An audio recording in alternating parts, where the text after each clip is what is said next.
ಎಲ್ರಿಗೂ ನಮಸ್ಕಾರ. Welcome back to my channel Janu Gowda. ಇವತ್ತು ಗೋಬಿ ಮಂಚೂರಿ ಹೇಗೆ ಮಾಡೋದು ಅಂತ ತೋರಿಸ್ತಿದ್ದೀನಿ. ನಾನಿಲ್ಲಿ ಒಂದು ಹೂಕೋಸನ್ನ ತೊಗೊಂಡು ಈ ರೀತಿ ಕಟ್ ಮಾಡಿ ಇಟ್ಕೊಂಡಿದ್ದೀನಿ.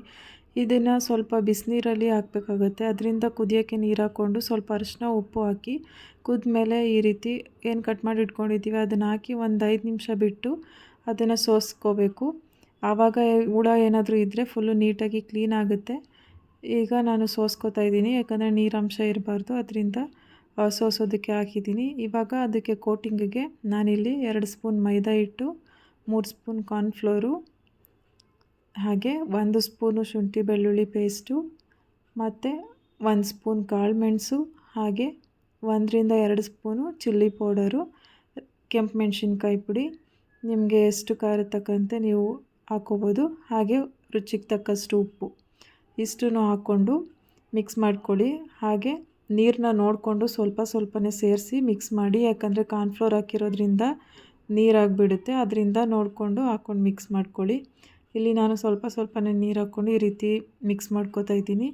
ನೋಡಿ, ಅದು ಬರೀ ಜಸ್ಟ್ ಕೋಟಿಂಗಿಗೆ ಕುತ್ಕೊಂಡ್ರೆ ಸಾಕು, ಈ ಥರ ಇದ್ದರೆ ಸಾಕು, ಅದು ನೀಟಾಗಿ ಮಿಕ್ಸ್ ಆಗುತ್ತೆ. ಇವಾಗ ಏನು ಸೋಸಿಟ್ಕೊಂಡಿದ್ವೋ ಹೂಕೋಸು ಅದನ್ನು ಇದಕ್ಕೆ ಸೇರಿಸ್ಕೊಂಡು ಮಿಕ್ಸ್ ಮಾಡ್ಕೋತಾ ಇದ್ದೀನಿ. ಇದಕ್ಕೆ ನಾನು ಫುಡ್ ಕಲರ್ ಯೂಸ್ ಮಾಡಿಲ್ಲ. ನೋಡಿ, ಈ ರೀತಿ ಚೆನ್ನಾಗಿ ಮಿಕ್ಸ್ ಮಾಡ್ಕೋಬೇಕು. ಇದು ನೋಡೋದಕ್ಕೆ ನೀಟಾಗಿ ಕೋಟಾಗಿರೋ ಥರ ಕಾಣಿಸಿದ್ರೂ ಎಣ್ಣೆಗೆ ಹಾಕಿದ್ಮೇಲೆ ನೀಟಾಗಿ ಅದು ಕ್ರಿಸ್ಪಿಯಾಗಿ ಬರುತ್ತೆ. ಈ ರೀತಿ ಜಸ್ಟ್ ಈ ರೀತಿ ಕೋಟಾದರೆ ಸಾಕು, ಇಲ್ಲಾಂದರೆ ಹಿಟ್ಟು ಥರ ಆಗಿಬಿಡುತ್ತೆ. ನೋಡಿ, ಈ ರೀತಿ ಆದರೆ ಸಾಕು. ಇವಾಗ ಒಂದು ಬಾಣಲೆ ಇಟ್ಕೊಂಡು ಎಣ್ಣೆ ಕಾಯೋಕ್ಕೆ ಇಡೋಣ. ಎಣ್ಣೆ ಚೆನ್ನಾಗಿ ಕಾಯಬೇಕು. ಎಣ್ಣೆ ಕಾದಿದ್ದಕ್ಕೆ ಏನು ಮಿಕ್ಸ್ ಮಾಡಿ ಇಟ್ಕೊಂಡಿದ್ದೀವೋ ಹೂಕೋಸು ಅದನ್ನು ಹಾಕಿ, ನೋಡಿ ಹಿಂಗೆ ಒಂದೊಂದೇ ಬಿಡಿ ಬಿಡಿಯಾಗಿ ಹಾಕಿ ಚೆನ್ನಾಗಿ ಬೇಯಿಸ್ಕೋಬೇಕು. ಸ್ವಲ್ಪ ಮೀಡಿಯಮ್ ಫ್ಲೇಮಲ್ಲಿ ಬೇಯಿಸ್ಕೋಬೇಕಾಗುತ್ತೆ, ಯಾಕಂದರೆ ಕ್ರಿಸ್ಪಿ ಬೇಕು ಅಂದರೆ ಮೀಡಿಯಮ್ ಫ್ಲೇಮಲ್ಲಿ ಬೇಯಿಸ್ಕೋಬೇಕಾಗುತ್ತೆ. ನೋಡಿ, ಈ ರೀತಿ ಚೆನ್ನಾಗಿ ಬೇಯಿಸಾದ್ಮೇಲೆ ಒಂದು ಕಡೆ ಆದಮೇಲೆ ಮತ್ತೊಂದು ಕಡೆ ತಿರುವಾಕಿ ಬೇಯಿಸ್ಕೋಬೇಕು. ಇದೇನಾದರೂ ಅಂಟ್ಕೊಂಡಿದ್ರೆ ಬೆಂದಾದ್ಮೇಲೆ ಅದೇ ಸಪ್ರೇಟ್ ಆಗುತ್ತೆ, ಅದೇನು ಪ್ರಾಬ್ಲಮ್ ಇಲ್ಲ. ಬೇಯ್ತಾ ಬೇಯ್ತಾ ಅವೇ ಒಂದೊಂದೇ ಬಿಡಿ ಬಿಡಿಯಾಗಿ ಆಗುತ್ತೆ. ನೋಡಿ, ಈ ರೀತಿ ಚೆನ್ನಾಗಿ ಮಿಕ್ಸ್ ಮಾಡಿಕೊಂಡು ಬೇಯಿಸ್ಕೋಬೇಕು. ಹಾಗೆ ಯಾರಿಗೆಲ್ಲ ಗೋಬಿ ಮಂಚೂರಿ ಅಂದರೆ ಇಷ್ಟ ಕಮೆಂಟಲ್ಲಿ ತಿಳಿಸಿ. ಹಾಗೆ ಇನ್ನೂ ನನ್ನ ಚಾನಲ್ಗೆ ಸಬ್ಸ್ಕ್ರೈಬ್ ಆಗಿಲ್ಲ ಅಂದರೆ ಸಬ್ಸ್ಕ್ರೈಬ್ ಮಾಡ್ಕೊಳ್ಳಿ. ವಿಡಿಯೋ ಇಷ್ಟ ಆದಲ್ಲಿ ಲೈಕ್ ಶೇರು ಕಮೆಂಟ್ ಮಾಡೋದನ್ನು ಮರಿಬೇಡಿ. ನಿಮ್ಮ ಫ್ರೆಂಡ್ಸು ಫ್ಯಾಮಿಲೀಸ್ಗೂ ಶೇರ್ ಮಾಡಿ. ನೋಡಿ, ಈ ರೀತಿ ಬೆಂದಮೇಲೆ ಎತ್ಕೊಂಡು ಒಂದು ಪ್ಲೇಟ್ಗೆ ಹಾಕ್ಕೊಳ್ಳೋಣ. ನೋಡಿ, ಒಂದು ಪ್ಲೇಟ್ಗೆ ಹಾಕ್ಕೊಂಡಿದ್ದೀನಿ. ಇವಾಗ ಮಿಕ್ಕಿದೇನಿದೆ ಅಷ್ಟೂ ಹಾಕ್ಕೊಂಡು ಬೇಯಿಸ್ಕೊತಾ ಇದ್ದೀನಿ. ಇಲ್ಲಿ ನಾನು ಒಂದು ಗೋಬಿ ತೊಗೊಂಡು ಮಾಡಿದ್ದು, ಒಂದು ಹೂಕೋಸಲ್ಲಿ ಒಂದು 4ರಿಂದ 5 ಜನ ತಿನ್ಬೋದು, ಅಷ್ಟು ಆಗುತ್ತೆ. ನೋಡಿ, ಈ ರೀತಿ ಬಿಡಿ ಬಿಡಿಯಾಗಿ ಹಾಕ್ಕೊಂಡು ಎಷ್ಟು ಮಾಡಿದೋ ಅಷ್ಟನ್ನು ಚೆನ್ನಾಗಿ ಬೇಯಿಸ್ಕೊತಾ ಇದ್ದೀನಿ. ಹಾಗೆ ಆದಷ್ಟು ನೀವು ಹೊರಗಡೆ ಫುಡ್ನ ಅವಾಯ್ಡ್ ಮಾಡಿ ಮನೆಯಲ್ಲೇ ಮಾಡ್ಕೊಳ್ಳಿ.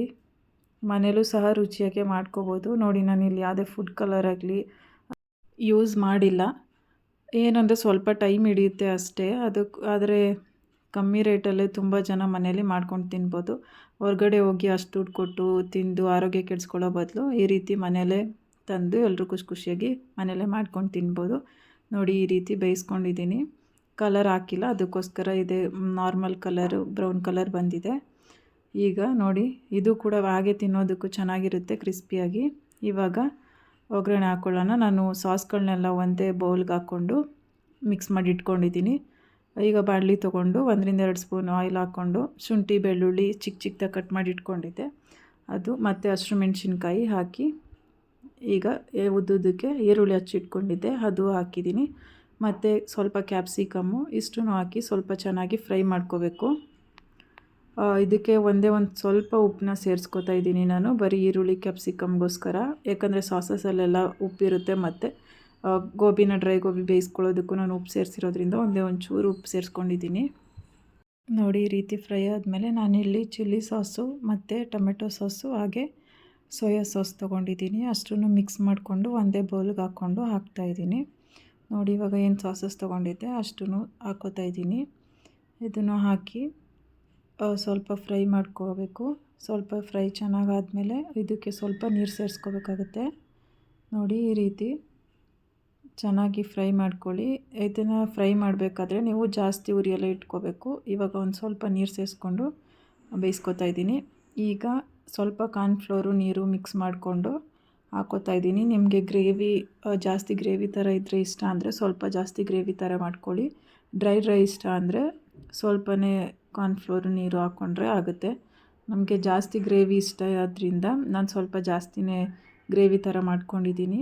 ನೋಡಿ, ಇದನ್ನು ಸ್ವಲ್ಪ ಚೆನ್ನಾಗಿ ಬೇಯಿಸ್ಕೋಬೇಕು ಕಾರ್ನ್ಫ್ಲೋರ್ ಬೇಯೋವರೆಗೂ. ನೋಡಿ, ಈ ರೀತಿ ಚೆನ್ನಾಗಿ ಮಿಕ್ಸ್ ಮಾಡಿಕೊಂಡು ನೀವು ಬೇಕು ಅಂದರೆ ಮತ್ತೆ ಪೆಪ್ಪರ್ ಪೌಡರೆಲ್ಲ ಹಾಕ್ಕೋಬೋದು. ನಾನು ಸಾಸಸಲ್ಲೇ ಇದಿರೋದ್ರಿಂದ ಖಾರ ಇರೋದ್ರಿಂದ ನಾನು ಪೆಪ್ಪರ್ ಪೌಡರ್ ಏನು ಹಾಕ್ಕೊಂಡಿಲ್ಲ. ಇವಾಗ ಏನು ಫ್ರೈ ಮಾಡಿ ಇಟ್ಕೊಂಡಿದ್ವಿ ಡ್ರೈ ಗೋಬಿ, ಅದನ್ನು ಮಿಕ್ಸ್ ಮಾಡ್ಕೋತಾ ಇದ್ದೀನಿ ಗ್ರೇವಿಗೆ. ನೋಡಿ, ಈ ರೀತಿ ಎಷ್ಟು ಬೇಕೋ ಅಷ್ಟನ್ನು ಸೇರಿಸ್ಕೊಂಡು ನೀಟಾಗಿ 1 ರಿಂದ 2 ನಿಮಿಷ ಮಿಕ್ಸ್ ಮಾಡಿಕೊಂಡ್ರೆ ಸಾಕು. ನೋಡಿ, ಈ ರೀತಿ ಚೆನ್ನಾಗಿ ಮಿಕ್ಸ್ ಮಾಡ್ಕೊಳ್ಳಿ. ಆ ಗ್ರೇವಿ ಏನಿದೆಯೋ ಅದೆಲ್ಲ ಗೋಬಿಗೂ ಹಿಡಿಬೇಕು. ನಿಜವಾಗ್ಲೂ ತುಂಬ ಅಂದರೆ ತುಂಬ ಚೆನ್ನಾಗಿರುತ್ತೆ. ಹೋಟೆಲ್ಗಿಂತ ಚೆನ್ನಾಗಿರುತ್ತೆ. ಒಂದು ಸಲ ನೀವು ಮನೇಲಿ ಟ್ರೈ ಮಾಡಿ ಹೇಗೆ ಬಂತು ಅಂತ ಕಮೆಂಟಲ್ಲಿ ತಿಳಿಸೋದನ್ನು ಮರಿಬೇಡಿ. ನೋಡಿ, ಎಲ್ಲ ಮಿಕ್ಸ್ ಆದಮೇಲೆ ಲಾಸ್ಟಿಗೆ ಕೊತ್ತಂಬರಿ ಸೊಪ್ಪು ಮತ್ತು ಈರುಳ್ಳಿನ ಸೇರಿಸ್ಕೊಂಡ್ರೆ ಗೋಬಿ ರೆಡಿ ಆಗುತ್ತೆ. ಮತ್ತು ಯಾಕೆ ತಡ ಮಾಡ್ತಿದ್ದೀರಾ, ಇವಾಗಲೇ ಹೋಗಿ ಮಾಡಿ ಹೇಗೆ ಬಂತು ಅಂತ ಕಮೆಂಟಲ್ಲಿ ತಿಳಿಸಿ. ಅದು ಅಲ್ಲದೆ ಇವಾಗ ಬೆಂಗಳೂರೆಲ್ಲ ಮಳೆ ತುಂಬ ಇದೆ. ಅದರಿಂದ ಈ ರೀತಿ ಏನಾದರೂ ಈವ್ನಿಂಗ್ ಮಾಡ್ಕೊಂಡು ತಿನ್ನಬೇಕು ಅಂತಂದರೆ ಈ ರೀತಿ ಮಾಡ್ಕೊಳ್ಳಿ. ಹಾಗೆ ಮಕ್ಳಿಗೂ ಸಹ ತುಂಬ ಇಷ್ಟ ಆಗುತ್ತೆ. ಹೊರಗಡೆ ಫುಡ್ಸ್ನ ಕೇಳೋದಿಲ್ಲ. ಈ ರೀತಿ ಮನೆಯಲ್ಲೇ ಏನಾದರೂ ಮಾಡಿಕೊಡ್ತಾ ಇದ್ದರೆ ನೋಡಿ, ನೋಡೋದಕ್ಕೂ ಎಷ್ಟು ಚೆನ್ನಾಗಿದೆ, ಅಷ್ಟೇ ತಿನ್ನೋದಕ್ಕೂ ಅಷ್ಟೇ ತುಂಬ ಚೆನ್ನಾಗಿದೆ. ಈ ರೀತಿ ಒಮ್ಮೆ ನೀವು ಮಾಡಿ ಹೇಗೆ ಬಂತು ಅಂತ ಕಮೆಂಟಲ್ಲಿ ತಿಳಿಸಿ. ಹಾಗೆ ಈ ವಿಡಿಯೋ ಇಷ್ಟ ಆದಲ್ಲಿ ಲೈಕ್, ಶೇರು, ಕಮೆಂಟ್ನ ಮಾಡೋದನ್ನು ಮರಿಬೇಡಿ. ಮತ್ತಷ್ಟು ರೆಸಿಪೀಸ್ಗಾಗಿ ನನ್ನ ಚಾನೆಲ್ನ ಫಾಲೋ ಮಾಡಿ, ಹಾಗೆ ಸಬ್ಸ್ಕ್ರೈಬ್ ಮಾಡಿ. ನೋಡಿ, ತುಂಬ ಚೆನ್ನಾಗಿದೆ. Thank you so much. ಯಾರೆಲ್ಲ ನನಗೆ ಸಪೋರ್ಟ್ ಮಾಡ್ತಿದ್ದೀರಾ, ಇದೇ ರೀತಿ ಸಪೋರ್ಟ್ ಮಾಡ್ತಾಯಿರಿ. ಮತ್ತೊಂದು ರೆಸಿಪಿ ಜೊತೆ ಸಿಗ್ತೀನಿ. Thank you.